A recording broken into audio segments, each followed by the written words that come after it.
Olá pessoal, tudo bom? Primeiro ano, tá? Nessa videoaula agora a gente vai falar de filosofia, tá bom? E a gente vai trabalhar o módulo 2, o capítulo 5, falando que nesse capítulo 5 a temática é Sócrates, Platão e os sofistas gregos, tá legal?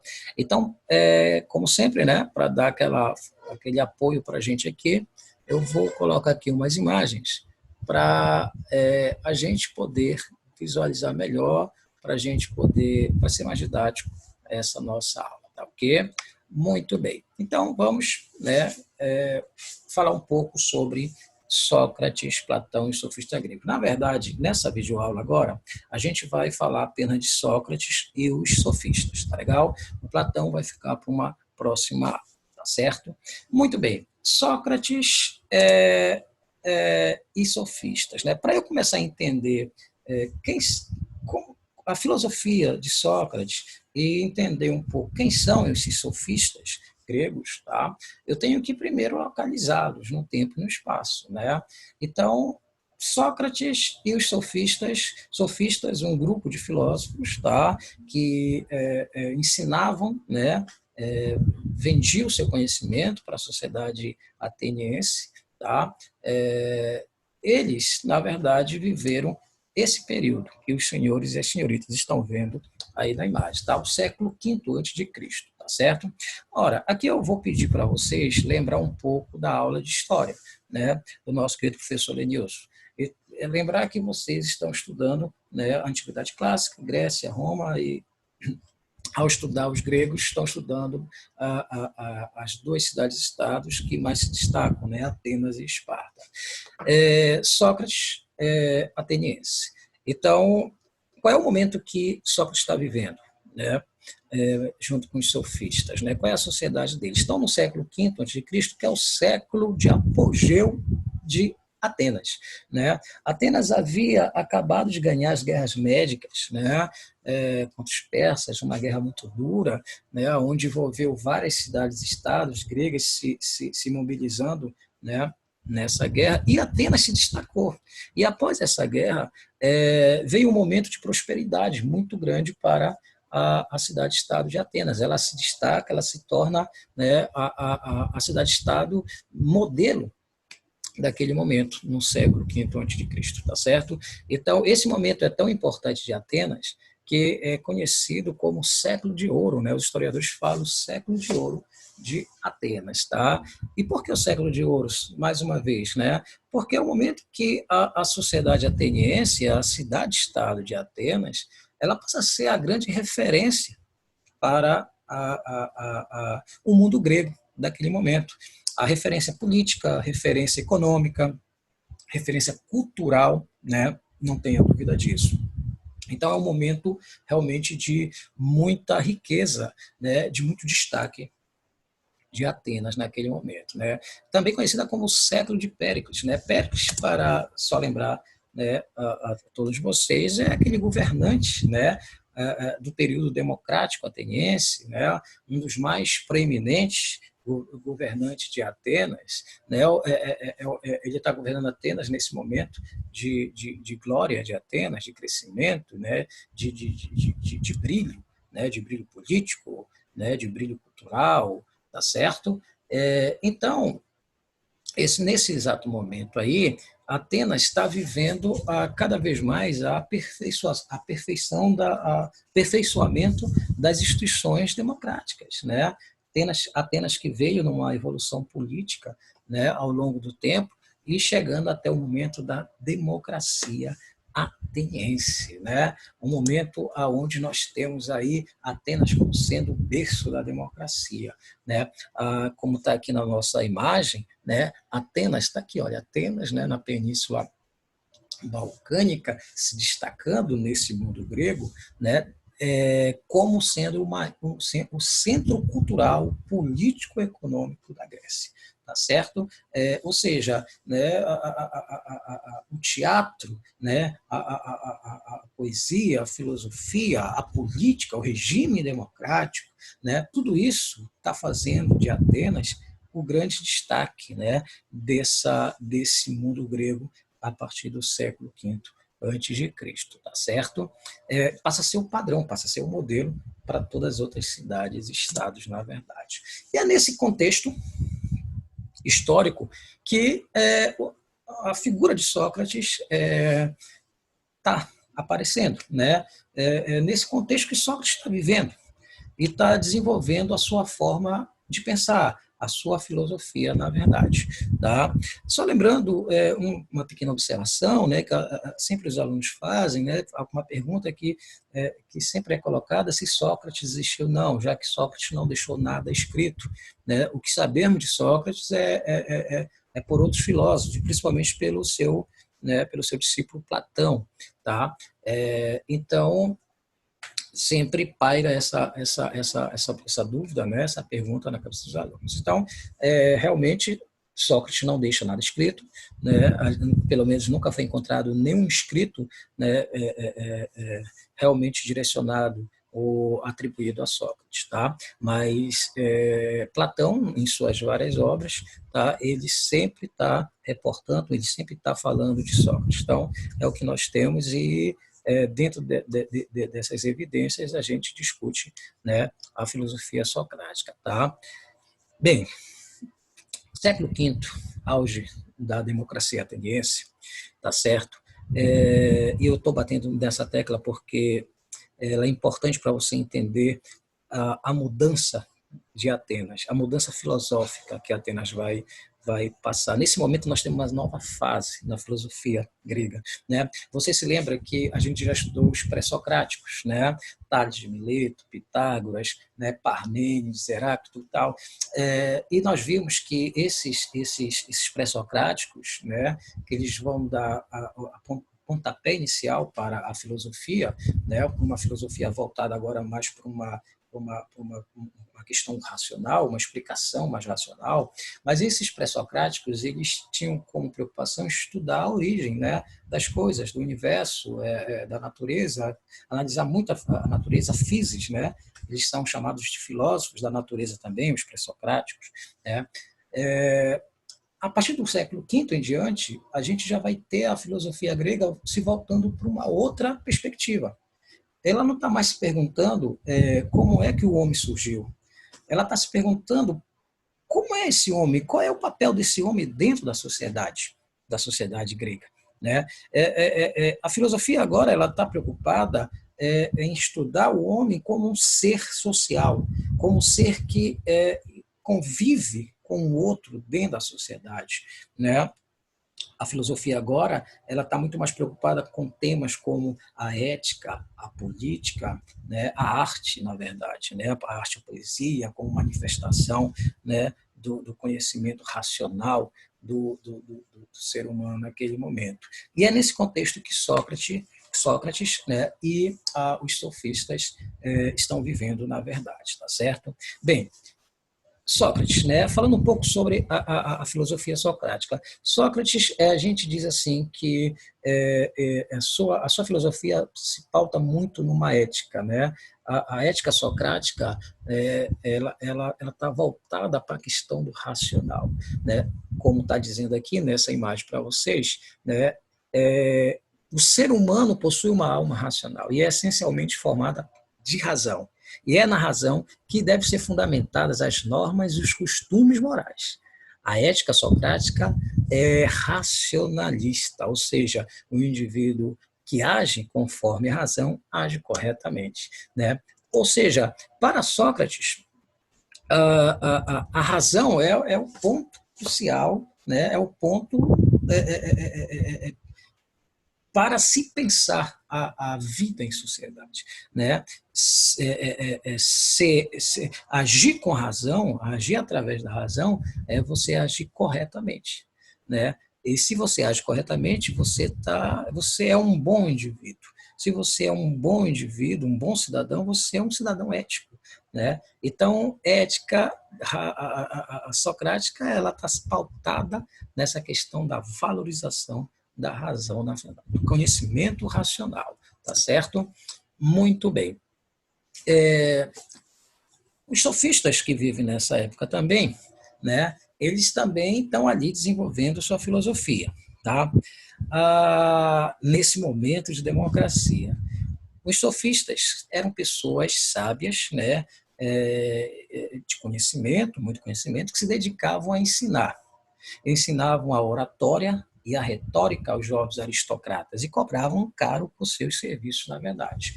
É, essa imagem aqui, né, essa legendazinha aqui, está nos mostrando quem eram os sofistas, né? Dando um conceito muito rápido para a gente quem era o sofista. Então, os sofistas eram pessoas, eram professores, né? Filósofos também, por que não dizer filósofos, mas muito mais para professores que andavam pela Grécia, né?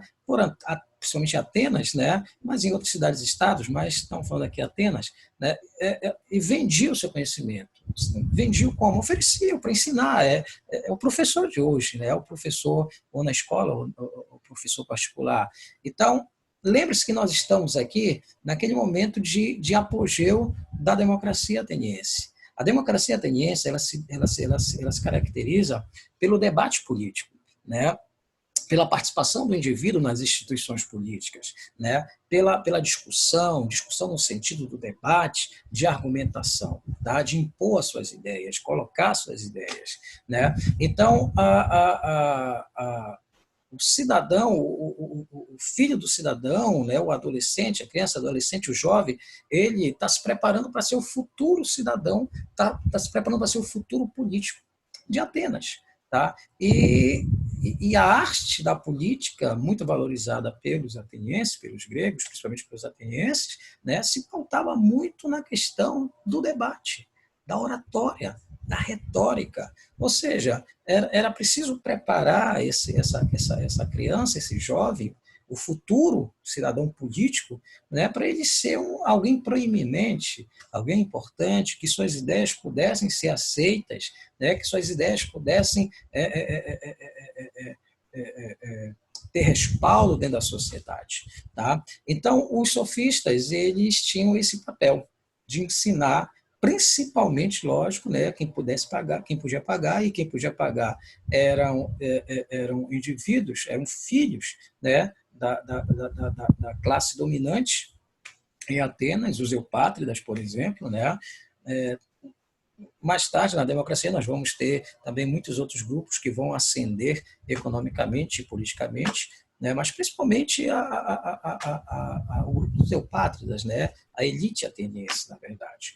Então, eles vendiam o seu conhecimento, né? Para ensinar a arte de falar, a arte de debater, ensinar a história, né? A história da sociedade, né? Os seus antepassados. E o objetivo era preparar esse jovem para ser esse político hábil com as palavras. Né? Então, esse era o papel dos sofistas em Atenas, ali no século V antes de Cristo. Né? Os sofistas usavam da retórica e da oratória. Muitos sofistas dominavam, entre outras técnicas, a arte da palavra, o uso do discurso, né? Mecanismo e argumentação. Ou seja, os sofistas, né, como eu já falei para vocês, eles têm essa função de preparar o futuro cidadão ateniense, né? O futuro político, né, dessa cidade-estado, para esse cara ir para as instituições políticas, debater, discursar, né? Ou então na ágora, né? A ágora é a praça pública, né? O espaço do debate dentro da democracia ateniense, tá certo? E por falar em política, né? Instituições políticas e Atenas, aqui tem nessa imagem algumas dessas instituições, né? Como você tem, por exemplo, o Areópago, né? A Buller, você tem conselhos e assembleias, né? Que formavam essa estrutura política de Atenas. E cada uma dessas instituições é ocupada por pessoas, por indivíduos, por políticos que estão debatendo, né? Que estão criando leis. Então, é nesse sentido que os sofistas desempenham um papel, né, importante em Atenas naquele momento. Formar o político, o cidadão político, a classe dirigente, né, dominante política em Atenas nesse período aí. Aqui nós temos uma frase de um sofista, de um filósofo sofista chamado Protágoras, né? Não confundir com Pitágoras, tá bom? Protágoras, tá? E essa frase, ela é assim, olha, o homem é a medida de todas as coisas, daquelas que são por aquilo que são e daquelas que não são por aquilo que não são. A priori parece ser, né, só um jogo de palavras, mas o que na verdade Protágoras estava querendo dizer para nós? Isso aqui resume muito bem a filosofia dos sofistas, né? Como pensavam os sofistas. Quando ele diz que o homem é a medida de todas as coisas, ele está dizendo que não existe uma verdade, que cada indivíduo possui a sua verdade, né? Que cada indivíduo com suas verdades próprias, tentando impor, tentando se colocar, tentando, né, ganhar um debate do seu oponente. Estamos falando, você põe a sua ideia, eu ponho a minha, você põe a sua verdade, eu ponho a minha verdade.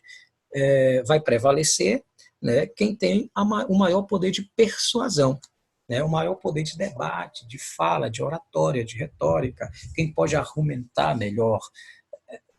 Só para fazer um paralelo, é só você pensar em campanha eleitoral, em época de campanha eleitoral. Né? Você tem dois candidatos e cada um está ali querendo conquistar votos, né? E cada um com suas verdades, cada um argumentando, né? Cada um impondo, colocando as suas ideias, tentando te convencer a votar num ou no outro. Era isso que os sofistas faziam, né? Preparavam esse futuro político para ele ter esse poder de convencimento, na verdade, através da questão da emoção, da imaginação, né, impor a verdade dele. Então, essa frase, ela resume o princípio filosófico dos sofistas daquele momento, né? Ou seja, não existe uma verdade, existem várias versões dessa verdade. A verdade é relativa. E é aí que se choca com Sócrates, porque vamos ler aqui, Sócrates tinha um enorme compromisso com a verdade. Se preocupava em encontrar um conceito que fosse universal, ou seja, que valesse para todas as pessoas em qualquer parte do tempo e do espaço. A universalidade na verdade, uma das grandes características da filosofia socrática. Né? Então, enquanto Sócrates estava preocupado em buscar a verdade, em busca desse conhecimento verdadeiro, os sofistas estavam dizendo que não existe esse conhecimento verdadeiro. Existem várias formas de conhecimento. Né? A verdade é relativa. E aí que se choca com Sócrates. Sócrates fazia muitas críticas, né, aos sofistas. Platão vai fazer crítica, né? Inclusive Platão ele vai ser o primeiro filósofo que vai falar dos sofistas no sentido pejorativo, dizendo que isso não eram filósofos, eram falsos filósofos, né? Porque não buscavam a verdade, eles vendiam o conhecimento, né? E por muito tempo os sofistas eles tiveram né, essa tonalidade negativa com eles. Mas a gente pode hoje analisar o papel dos sofistas e dizer que eles foram muito importantes em Atenas, para a democracia ateniense, porque eles estimulavam o debate. E a democracia é feita de debate. Né? A democracia, hoje nós sabemos que realmente a verdade ela é bastante relativa. Mas, naquele momento, né, a discussão era outra. Né? E Sócrates estava dando início a uma nova forma de filosofar. Então, que entrava em contradição e oposição com o que os sofistas pensavam. Okay? Muito bem. E só para terminar, né, Sócrates, nessa busca pelo conhecimento verdadeiro, né, ele tinha um método. Né? Ele usava um método que ficou conhecido como maêutica. Né? Maêutica é uma palavra em grega que diz que significa, na verdade, dar luz. Né? E é interessante essa história porque Sócrates dizia que ele batizou esse seu método de buscar a verdade, né, de estimular a verdade, o conhecimento verdadeiro, influenciado pela profissão da mãe dele, que era parteira. Né? Parteira, aquela senhora, aquela mulher, né, que ajuda ao nascimento da criança, ela faz o parto, né? Antigamente, antes da medicina ser avançada como é hoje, então as mulheres elas davam à luz, né, pelas mãos dessa parteira. Então ele dizia assim como uma parteira traz uma criança, um ser novo, né, um novo ser humano para esse mundo, assim um filósofo tem que fazer, né, tem que trazer uma ideia nova, um conhecimento novo para esse mundo, para se chegar ao conhecimento verdadeiro. Tá certo? E esse método socrático, tá, se baseava muito na questão do diálogo, né, na questão da hipótese de refutações, ou seja, Sócrates, o método dele, né, de extrair o conhecimento da outra pessoa era perguntando e refutando, né? Um exemplo disso, por exemplo, chegava com alguém e disse assim, fulano, o que é coragem para ti? Aí alguém dizia, olha, acho que coragem é você ir brigar, ir para uma guerra. E aí Sócrates refutava, né? Ou seja, entrava em posição de dizer, mas vem cá, se coragem significa a pessoa ir para a guerra, ter determinação para ir para a guerra, quer dizer que quem não gosta de guerra, quem não vai para a guerra é covarde, não tem coragem. Então, era dessa maneira, dialogando, né, propondo e refutando, né, que Sócrates tentava tirar da pessoa, né, a melhor ideia, o melhor raciocínio, na verdade. Também chamamos isso de ironia socrática, tá certo? Agora, só um detalhe, a palavra ironia aí não tem nada a ver com o que a gente entende por ironia hoje em dia. Hoje em dia, a palavra ironia, ela tem um sentido de constrangimento, né? Você querer constranger, ridicularizar outra pessoa, ou seja, você diz assim, olha, fulano é inteligente, né? Ou seja, você está sendo irônico, na verdade você está querendo dizer o contrário. Esse é o sentido atual da palavra ironia, tá ok? Mas aqui, no século V, se relacionando com Sócrates, a ironia socrática, a palavra ironia do grego, tá? Do grego antigo, erein, né? Significa, na verdade, perguntar. Então, a ironia socrática era, na verdade, um método de ficar perguntando, perguntava, dialogando, né? Contradizendo e refutando, né?